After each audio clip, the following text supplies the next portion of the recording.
12 জেলায় শরৎকালের ভয়াবহ বন্যা, কুমিল্লায় গোমতীর বাঁধ ভেঙে ঢুকছে পানি। রাজধানীর আদাবরে হত্যা মামলার আসামি সাকিব মেননকে আদালতে তোলা হবে আজ। রাজধানীতে এই শাকিল রূপার 20 ফ্ল্যাট, তথ্য প্রযুক্তি খাত থেকে হাতিয়ে নেন 300 কোটি টাকা।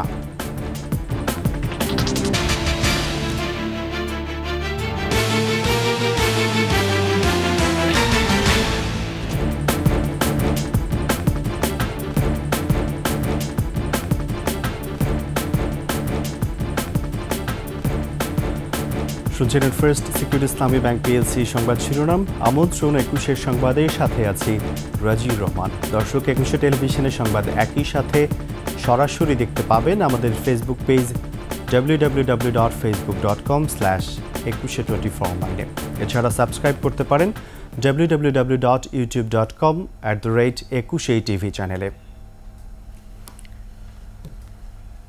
ভারী বৃষ্টি ও ভারত থেকে নেমে আসা পাহাড়ি ঢলে আকস্মিক বন্যায় প্লাবিত ফেনী, কুমিল্লা, নোয়াখালী, ব্রাহ্মণবাড়িয়া, চট্টগ্রাম, খাগড়াছড়ি, রাঙ্গামাটি, কক্সবাজার, লক্ষ্মীপুর, সিলেট, মৌলভীবাজার ও হবিগঞ্জ। এতে 12 জেলায় 36 লাখ মানুষ পানিবন্দী হয়ে পড়েছেন।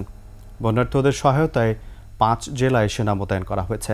পানিতে ডুবে ও বিদ্যুৎস্পৃষ্ট হয়ে গত 2 দিনে 4 জেলায় মৃত্যু হয়েছে 8 জনের।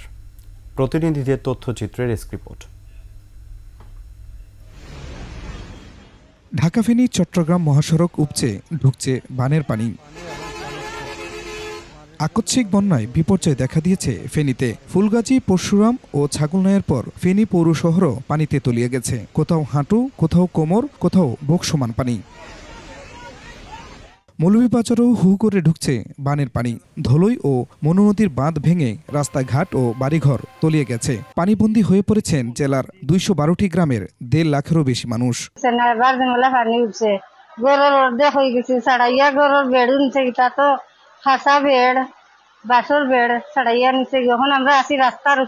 ঢলের তোরে ব্রাহ্মণবাড়িয়ার কসবা ও আখাউড়ায় কমপক্ষে 40টি গ্রাম প্লাবিত হয়েছে। বন্ধ রয়েছে আখাউড়া স্থলবন্দরে আমদানি রপ্তানি ও ইমিগ্রেশন সেবা। হাওড়া নদী, কালন্দী খাল ও জার্জি খালের পানি বিপদসীমার উপর দিয়ে প্রবাহিত হচ্ছে। বানের পানিতে প্লাবিত অন্তত 36টি গ্রাম। 2004 সালেও বন্যা হয়েছে, আমাদের এই জলপথটা দেখি নাই। আমাদের বাড়ি থেকে বাইরে এতটুকু পানি। এদিকে কুমিল্লায় গোমতী নদীর বেড়িবাঁধ ভেঙে লোকালয়ে ঢুকছে বানের পানি।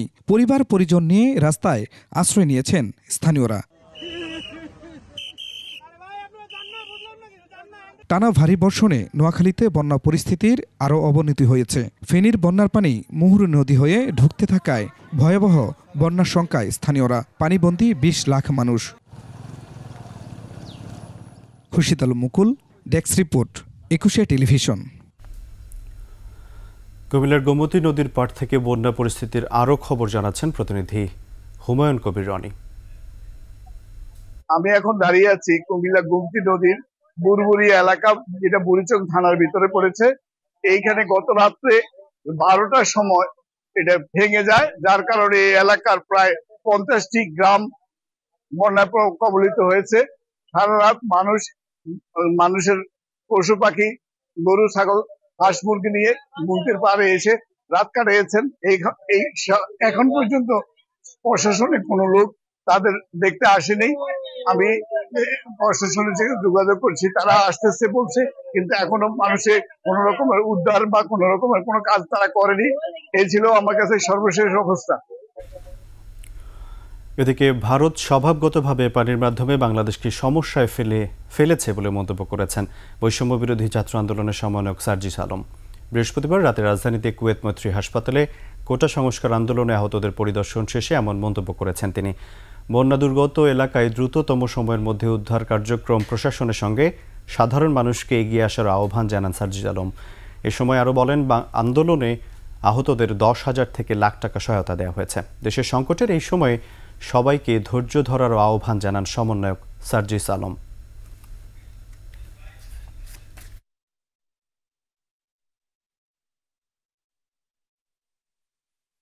বাংলাদেশের অনেক জেলায় আসলে অলরেডি বন্যা কবলিত অবস্থায় পড়ে গিয়েছে এবং ভারত থেকে তাদের যে আসলে প্রত্যেক বছরে তাদের যে স্বভাবগত একটি বৈশিষ্ট্য রয়েছে, যখন তাদের এই পানির চাপটি কিছুটা বেড়ে যায়, তারা সেই পানি দিয়ে বাংলাদেশকে অনেক বড় একটি সমস্যায় ফেলে, আবার যখন তাদের পানিটি কমে যায় তখন তারা সেই পানিটি আটকে দিয়ে বাংলাদেশকে আবার সমস্যায় ফেলে। আমরা রকেট, বিকাশ কিংবা মার্চেন্ট এই অ্যাকাউন্টগুলো আসলে খুলেছি যাতে এই ফান্ডগুলোর মাধ্যমে ত্রাণসহ বিভিন্ন জিনিস যেগুলো আসলে আমাদের ওই বন্যার্ত ভাই বোনদের প্রয়োজন সেগুলো আমরা সংগ্রহ করে সেখানে নিয়ে যেতে পারি, সেই প্রচেষ্টা চলছে। কিন্তু এই মুহূর্তে যেটি সবচেয়ে গুরুত্বপূর্ণ, আমরা সেখানে যোগাযোগ করছি এবং যোগাযোগ করতে গিয়ে আমরা বারবার ব্যর্থ হচ্ছি আসলে, কারণ সেখানে যোগাযোগটি আসলে স্থাপন করা কঠিন হয়ে যাচ্ছে। তারপরও আমরা যে তথ্যটি পাচ্ছি সবচেয়ে গুরুত্বপূর্ণ হচ্ছে সেখানে প্রত্যেকটি গ্রামে গ্রামে গিয়ে যে ভাই বোনেরা আসলে আটকা পড়েছেন বাড়িতে তাদেরকে সেখান থেকে উদ্ধার করে আশ্রয় কেন্দ্রে রাখা। দর্শক, এবার জানবো মৌলভীবাজারের বন্যা পরিস্থিতির খবর। সেখান থেকে সরাসরি যোগ দিচ্ছেন সহকর্মী বিকুল চক্রবর্তী। বিকুল, নিশ্চয়ই শুনতে পাচ্ছেন আমাকে। আপনি এই মুহূর্তে যে জায়গাটিতে আছেন মৌলভীবাজারের, এবং সেখানকার সর্বশেষ বন্যা পরিস্থিতির কি অবস্থা বিস্তারিত জানাবেন, এবং পাশাপাশি আইন শৃঙ্খলা বাহিনী কতটুকু সেখানে তৎপর রয়েছে? বন্যা পরিস্থিতি ভয়াবহ রূপ ধারণ করেছিল।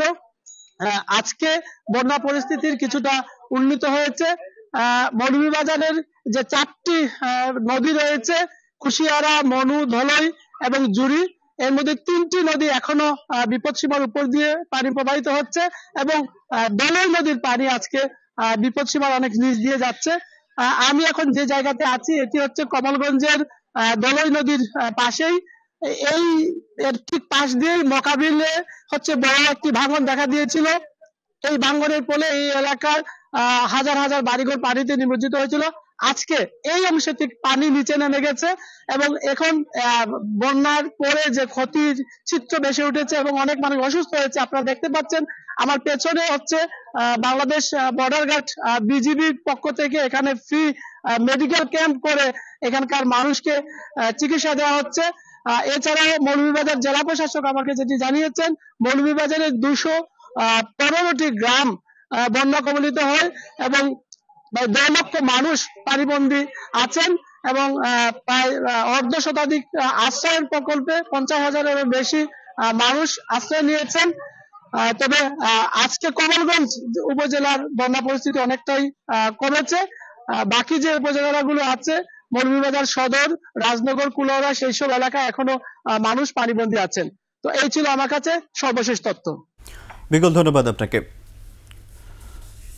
দর্শক, মৌলভীবাজার থেকে সরাসরি যুক্ত হয়েছিলেন সহকর্মী বিকুল চক্রবর্তী। সেখানকার বন্যা পরিস্থিতির সার্বিক পরিস্থিতির খবর জানাচ্ছিলেন আমাদের। রাজধানীর আদাবর থানায় ক্রিকেটার ও সাবেক এমপি সাকিব আল হাসানের নামে গার্মেন্টস কর্মী রুবেলকে হত্যার নির্দেশদাতা হিসেবে একটি মামলায় আসামি করা হয়েছে। সাকিব আল হাসানকে এই হত্যা মামলার 28 নম্বর এজাহারভুক্ত আসামি করা হয়েছে। বৃহস্পতিবার গার্মেন্টস কর্মী রুবেলের বাবা রফিকুল ইসলাম বাদী হয়ে মামলাটি দায়ের করেন। অজ্ঞাত আরও 400 থেকে 500 জনকে মামলায় আসামি করা হয়েছে। এজাহারে নিহত রুবেলের বাবা বলেন, গত 5 আগস্ট আদাবরের রিং রোডে প্রতিবাদী মিছিলে রুবেল অংশ নিলে গুলিবিদ্ধ অবস্থায় হাসপাতালে নেয়ার পর 7 আগস্ট মারা যান।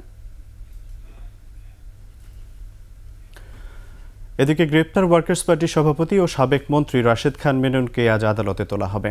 এর আগে বৃহস্পতিবার রাজধানীর গুলশান এলাকা থেকে রাশেদ খান মেননকে গ্রেপ্তার করা হয়। পরে ঢাকা মহানগর পুলিশের মিডিয়া শাখা থেকে খুদে বার্তায় তার গ্রেপ্তারের বিষয়টি নিশ্চিত করা হয়। 5 আগস্ট আওয়ামী লীগ সরকারের পতনের পর থেকে জোটের এই শীর্ষ নেতাকে আর প্রকাশ্যে দেখা যায়নি। বৈষম্য বিরোধী ছাত্র আন্দোলনের কর্মসূচি চলাকালে আইন শৃঙ্খলা রক্ষাকারী বাহিনীর সঙ্গে বিক্ষোভকারীদের সংঘর্ষে নিহতের ঘটনায় একটি হত্যা মামলায় মেননকে আসামি করা হয়েছে।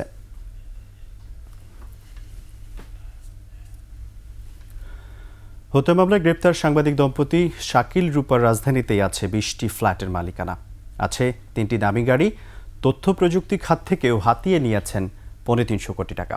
সব মিলিয়ে 1000 কোটি টাকার মালিক শাকিল রূপা দম্পতি। সরেজমিন এমন তথ্যই মিলেছে। শেখ হাসিনার চাটুকার সাংবাদিক হিসেবে পরিচিত শাকিল রূপার দৃষ্টান্তমূলক শাস্তি দাবি করেছেন বিভিন্ন শ্রেণী পেশার মানুষ। বিস্তারিত জানাচ্ছেন আদিত্য মামুন। রাজধানীর ইন্দিরা রোডের এই ফ্ল্যাটে বসবাস করেন 71 টেলিভিশনের চাকরি থেকে অব্যাহতি পাওয়া বার্তা প্রধান শাকিল আহমেদ এবং প্রধান প্রতিবেদক ও উপস্থাপক ফারজানা রূপা। ফ্ল্যাটটির বাজার মূল্য 2.5 কোটি টাকা। এটা সম্ভবত 1.5 কোটি বা 2 কোটি টাকা কম হবে না। আরো বেশি। এটা হলো মানে 26 স্কয়ার ফিট। দামি গাড়ি ব্যবহারের নেশাও আছে তাদের। এটা ছিল আপনার হুন্ডা হলো কোরস, আর একটা হলো পিয়াস, আর একটা হলো নিশান। আবার এটাও তাদের অফিস ছিল, এটাও 71-এর কাজ করত। সাংবাদিকতার আয়ে এই ফ্ল্যাটটি কেনা সম্ভব না হলেও শাকিল রূপা সাংবাদিক দম্পতি এমন আরও অনেক সম্পত্তির মালিক। মোহাম্মদপুর, ধানমন্ডি, উত্তরা, বারিধারা ও বসুন্ধরায় তাদের আছে আরও 19টি ফ্ল্যাট। এসব ফ্ল্যাটের বাজার মূল্য 35 কোটি টাকা। 4 মেয়াদে শেখ হাসিনা সরকারের কাছের মানুষ হিসেবে পরিচিত শাকিল রূপা তথ্য প্রযুক্তি খাত থেকেই হাতিয়ে নিয়েছেন পৌনে 300 কোটি টাকা।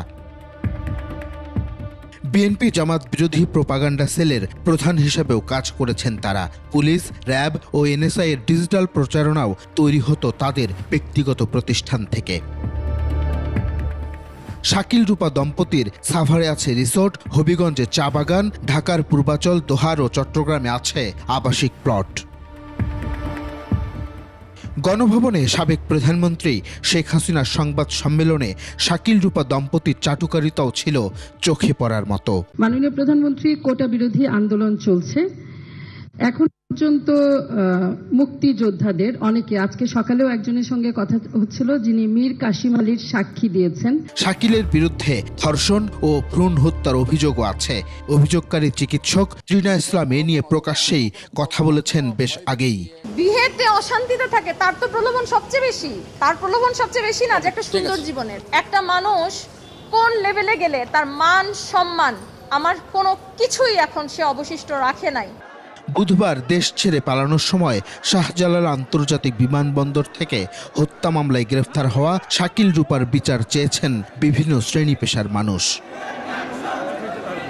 গতকাল দেখলাম যে সাংবাদিক দেশ ছেড়ে পালায় যাচ্ছিল, তারা ধরাও পড়ছে এয়ারপোর্টে যাওয়ার রয়েছে। এখন এই বিষয়টা তো আসলে দুঃখজনক এবং লজ্জাস্কর। সাংবাদিক হিসাবে সবাই ফেয়ার থাকা উচিত। ওনারা আইন শৃঙ্খলা কাস্টডিতে আসছে, এখন দেশের প্রচলিত আইনে তাদের একটা সঠিক একটা মূল্যায়ন হোক। শাকিল রূপা সাংবাদিকতার পেশার মর্যাদাও ক্ষুণ্ণ করেছেন বলে মনে করেন তারা। ফারজানা রূপা শাকিল আহমেদ অনৈতিক সরকারকে সমর্থন দিয়ে গেছে এবং সাধারণ দেশের মানুষকে তারা ভুল বোঝানোর চেষ্টা করছে।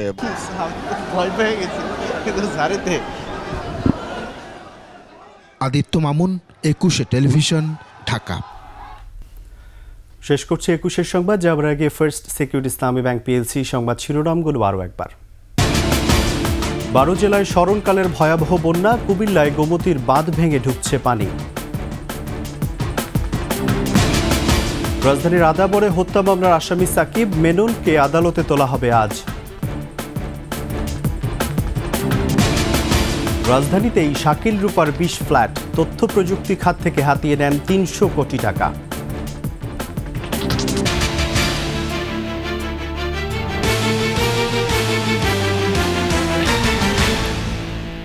সর্বশেষ সংবাদ জানতে ডায়াল করুন 2021 নম্বরে আর ভিজিট করুন 21-tv.com এই ওয়েবসাইটে। এছাড়া ফেসবুকে ভিজিট করতে পারেন facebook.com/2124 অনলাইনে।